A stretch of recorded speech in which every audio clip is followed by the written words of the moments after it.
ಎರಡನೇ ಮದುವೆಗೆ ಸಿದ್ಧವಾಗಿದ್ದ ಆಯುರ್ವೇದ ವೈದ್ಯನ ಹತ್ಯೆ ಮಾಡಲಾಗಿದೆ. ಉತ್ತರ ಕನ್ನಡ ಜಿಲ್ಲೆ ಶಿರಸಿಯ ನ್ಯೂ ಕೆಎಚ್ಬಿ ಕಾಲೋನಿಯಲ್ಲಿ ನಡೆದಿರುವಂತಹ ಹತ್ಯೆ ಇದು. ಡಾಕ್ಟರು ಎರಡನೇ ಮದುವೆ ಆಗಬೇಕು ಅಂತ ಹೇಳಿ ರೆಡಿ ಆಗಿದ್ರು ಇವತ್ತು, ಆದರೆ ಅವರ ಕೊಲೆ ಆಗಿದೆ. ಉತ್ತರ ಕನ್ನಡ ಜಿಲ್ಲೆಯ ಶಿರಸಿಯ ನ್ಯೂ ಕೆಎಚ್ಬಿ ಕಾಲೋನಿಯಲ್ಲಿ ನಡೆದಿರುವಂತಹ ಘಟನೆ. ಮಾರಕಾಸ್ತ್ರಗಳಿಂದ ಕೊಚ್ಚಿ ದುಷ್ಕರ್ಮಿಗಳು ಕೊಲೆಗೈದು ಎಸ್ಕೇಪ್ ಆಗಿದ್ದಾರೆ. ಆಯುರ್ವೇದ ವೈದ್ಯ ರಮೇಶ್ ಕಲಗುಟ್ಟಿಕರ್ ಕೊಲೆಯಾಗಿರುವಂತಹ ದುರ್ದೈವಿ. ಮನೆ ಬಾಗಿಲು ಒಡೆದು ಒಳಕ್ಕೆ ಹೋದಾಗ ಈ ಘಟನೆ ಬೆಳಕಿಗೆ ಬಂದಿದೆ. 5 ತಿಂಗಳ ಹಿಂದೆ ಹೃದಯಾಘಾತಕ್ಕೆ ಡಾಕ್ಟರ್ ಪತ್ನಿ ನಿಧನವಾಗಿದ್ರು. ಇವತ್ತು ಪತ್ನಿ ತಂಗಿ ಜೊತೆಯಲ್ಲಿ ಮದುವೆ ಆಗಬೇಕಿತ್ತು ಡಾಕ್ಟರ್ ರಮೇಶ್ ಅವರು. ಮಾರುಕಟ್ಟೆ ಪೊಲೀಸ್ ಠಾಣಾ ವ್ಯಾಪ್ತಿಯಲ್ಲಿ ನಡೆದಿರುವಂತಹ ಘಟನೆ. ಸದ್ಯ ಪೊಲೀಸರು ಪ್ರಕರಣವನ್ನು ದಾಖಲು ಮಾಡಿಕೊಂಡು ತನಿಖೆಯನ್ನು ನಡೆಸ್ತಾ ಇದ್ದಾರೆ. ಡಾಕ್ಟರು ಎರಡನೇ ಮದುವೆ ಆಗಬೇಕು ಅಂತೇಳಿ ರೆಡಿ ಆಗಿದ್ರು. ಹೆಂಡತಿ ತಂಗಿನೇ ಮದುವೆ ಆಗಬೇಕು ಅಂತೇಳಿ ಎಲ್ಲ ಸಿದ್ಧತೆಗಳು ನಡೆದಿತ್ತು. ಅಂದುಕೊಂಡಂತೆ ಆಗಿದ್ರೆ ಇವತ್ತು ಅವ್ರ ಮದುವೆ, ಆದರೆ ಅವರ ಬರ್ಬರ ಹತ್ಯೆ ಆಗಿದೆ ಎನ್ನುವಂಥ ಮಾಹಿತಿ ಇದೆ. ಮನೆಯ ಬಾಗಿಲು ಒಡೆದು ಒಳಗೆ ಹೋದಾಗ ಘಟನೆ ಬೆಳಕಿಗೆ ಬಂದಿದೆ. ಈ ಬಗ್ಗೆ ಇನ್ನಷ್ಟು ಮಾಹಿತಿಯನ್ನು ಕೊಡ್ತಾರೆ ನಮ್ಮ ಕಾರವಾರದ ಪ್ರತಿನಿಧಿ ಉದಯ್ ಬರ್ಗಿ. ದೂರವಾಣಿ ಸಂಪರ್ಕದಲ್ಲಿ ಜಾಯ್ನ್ ಆಗ್ತಾ ಇದ್ದಾರೆ. ಉದಯ್, ಸದ್ಯ ಡಾಕ್ಟರ್ ಕೊಲೆ ಸಾಕಷ್ಟು ಅನುಮಾನಕ್ಕೆ ಕಾರಣವಾಗ್ತಾ ಇದೆ. ಯಾವ ಕಾರಣಕ್ಕಾಗಿ ಕೊಲೆ ಆಗಿರಬಹುದು? ಪೊಲೀಸರು ಏನು ಮಾಹಿತಿಯನ್ನು ಕೊಟ್ಟಿದ್ದಾರೆ?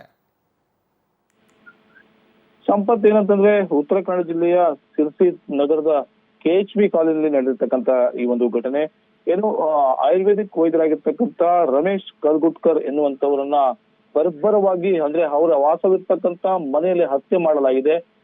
ಅಂದ್ರೆ ಶನಿವಾರ ದಿನ ಈತನನ್ನ ಹತ್ಯೆ ಮಾಡಲಾಗಿದೆ ಎನ್ನುವಂಥದ್ದು ಇದೀಗ ಮಾಹಿತಿ ಲಭ್ಯವಾಗ್ತಾ ಇರುವಂತದ್ದು. ಅಂದ್ರೆ ಇವತ್ತು ಆತನ ವಿವಾಹ ಸಿರ್ಸಿ ತಾಲೂಕಿನ ಮಂಜುಗುಣಿಯ ಕಿರು ತಿರುಪತಿ ದೇವಸ್ಥಾನದಲ್ಲಿ ಆತನ ಮದುವೆ ಕೂಡ ಇವತ್ತು ಆಗುವುದಕ್ಕೆ ಇತ್ತು.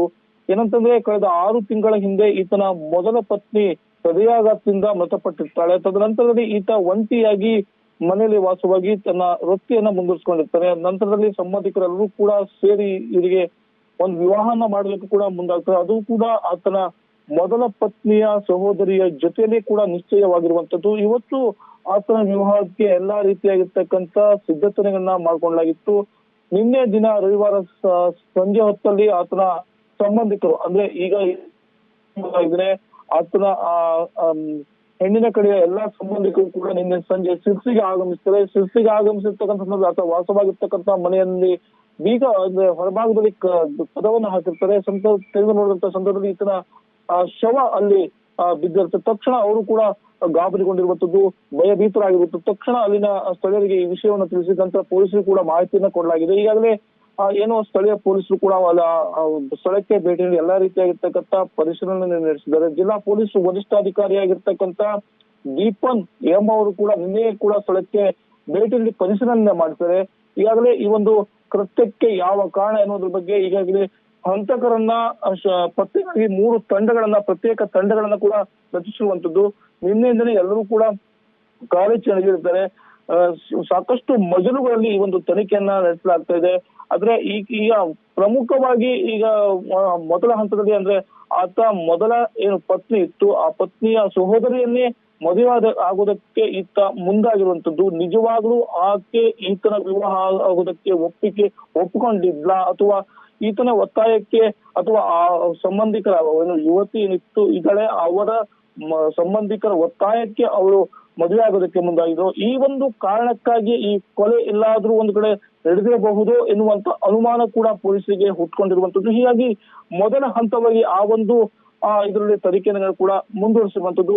ಇನ್ನೂ ಕೂಡ ತನಿಖೆ ಮುಂದುವರಿತಿದೆ. ಈ ಒಂದು ತನಿಖೆ ಸಂಬಂಧಪಟ್ಟಂತೆ ಈತ ಮೂಲತಃ ಧಾರವಾಡ ಜಿಲ್ಲೆಯ ವ್ಯಕ್ತಿ ಅನ್ನುವಂಥದ್ದು ಗೊತ್ತಾಗಿದೆ. ಕಳೆದ 30 ವರ್ಷಗಳ ಹಿಂದೆ ಈತ ಸಿರ್ಸಿಗೆ ಬಂದು ಇಲ್ಲೇ ಕೂಡ ಆಯುರ್ವೇದಿಕ ವೃತ್ತಿಯನ್ನ ಮಾಡ್ಕೊಂಡಿರುವಂತದ್ದು. ಸಂಪಾತ್, ಥ್ಯಾಂಕ್ ಯು ಉದಯ್ ತಮ್ಮೆಲ್ಲ ಡೀಟೇಲ್ಸ್ಗಾಗಿ.